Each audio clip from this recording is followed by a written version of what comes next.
qu'on va aborder, c'est Dubaï.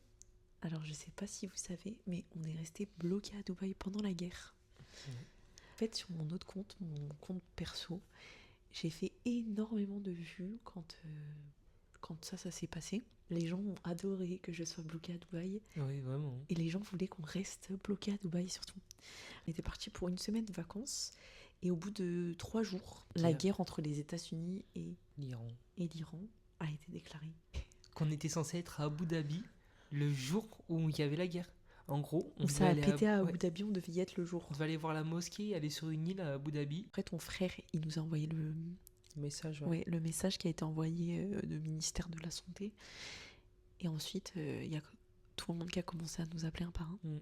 Et après, Moi, je vous fais simple, l'endroit où on devait ramener la voiture, c'est pris un missile sur la tête. Voilà. Et il y a eu un mort, en plus. Ouais. Et en fait, on a découvert ça quand on est arrivé devant, enfin quand on passe sur l'autoroute et qu'on a vu le mur cramé. Ouais, cramé. Et en fait, il venait de se prendre un missile, c'est pour ça que tout l'aéroport était fermé. Du tout, on a mis les lits en travers contre les fenêtres pour protéger les fenêtres. Et nous, on dormait sur un clic-là qui était trop nul. Parce qu'en gros, dans la nuit, on se faisait réveiller par des bruits d'explosion. Il y a tout l'hôtel qui vibrait. Mais quand je vous dis tout l'hôtel qui vibrait, c'était... On entendait une explosion, d'un coup, toutes les portes claquaient comme ça. Du coup, on a mis notre lit pour protéger la fenêtre. Carrément, on n'osait pas approcher les fenêtres. Ouais. Enfin, vraiment, ça faisait... Enfin, parce qu'il y a beaucoup de gens qui disent que c'était n'importe quoi, c'est rien et tout.